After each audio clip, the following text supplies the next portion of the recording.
He's explaining stuff, but he says something really interesting. So let's check this out. As we get further away from Earth, we'll pass through the Van Allen belts, an area of dangerous radiation. Radiation like this could harm the guidance systems, onboard computers, or other electronics on Orion. Naturally, we have to pass through this danger zone twice, once up and once back. But Orion has protection. Shielding will be put to the test as the vehicle cuts through the waves of radiation. Sensors aboard will record radiation levels for scientists to study. We must solve these challenges before we send people through this region of space. Wait a minute. We must solve this issue before sending people through this space? What happened during the moon missions? Didn't they go through the Van Allen belt as well? So, I don't know. Just wanted to point out this discrepancy where in this video, this guy is talking about how the equipment can fail and the navigation can fail and we're going to have to figure this out before we put people through it. Well, what's to figure out? Didn't you guys figure that out like 50 years ago or something? Just very strange that they would say that. Did they spill the beans? Maybe. Well, if you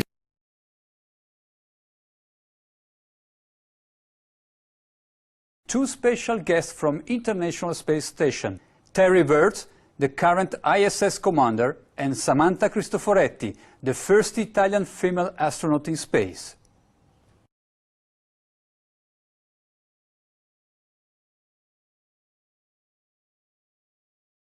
Hi Terry, buongiorno Samantha. Thank you very much for joining us on Euronews.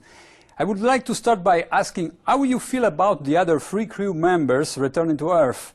As the next crew will arrive at the end of March, do you feel a bit lonely up there in space? You know, it was sad seeing.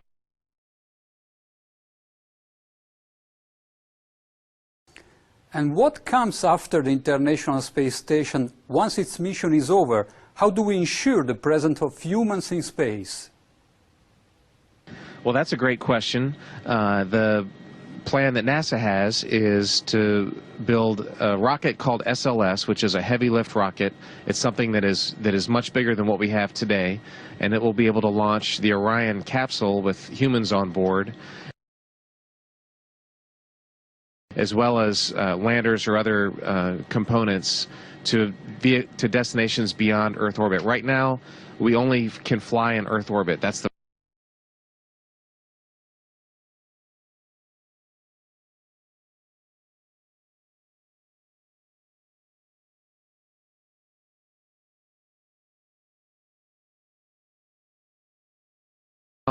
we only can fly in Earth orbit. That's the farthest that we can go. And this new system that we're building is going to allow us to go beyond and hopefully take humans into the solar system to explore. So the moon, Mars, asteroids, there's a lot of destinations that we could go to.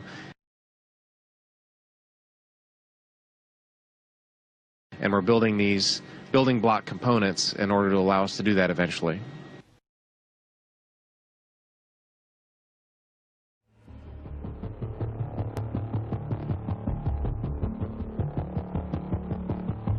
Orion is getting ready to launch.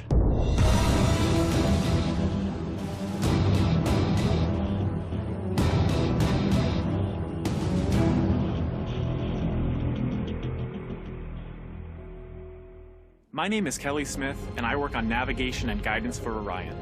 Orion is NASA's next-generation spacecraft. Built with versatility in mind, it can take astronauts deeper into space than we've ever gone before, to an asteroid, or even onto Mars. For these missions, Orion has to be one tough spacecraft, withstanding high speeds, searing temperatures, and extreme radiation. Before we can send astronauts into space on Orion, we have to test all of its systems. And there's only one way to know if we got it right. No astronauts will be aboard. The spacecraft is loaded with sensors to record and measure all aspects of the flight in every detail. It all begins with launch, aboard a Delta IV as the spacecraft and the upper stage begin their first lap around Earth. Mission Control in Houston is monitoring the progress of the flight. Orion's over 100 miles up and going about 17,000 miles per hour. Just as it passes over the Indian Ocean, we lose communication. As we get further away from Earth, we'll pass through the Van Allen belts, an area of dangerous radiation.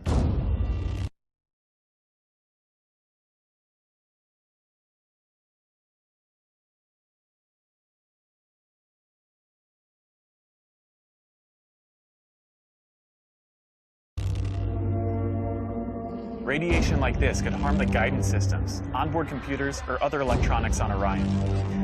Naturally, we have to pass through this danger zone twice, once up and once back.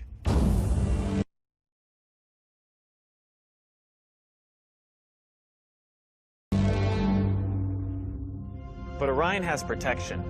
Shielding will be put to the test as the vehicle cuts through the waves of radiation.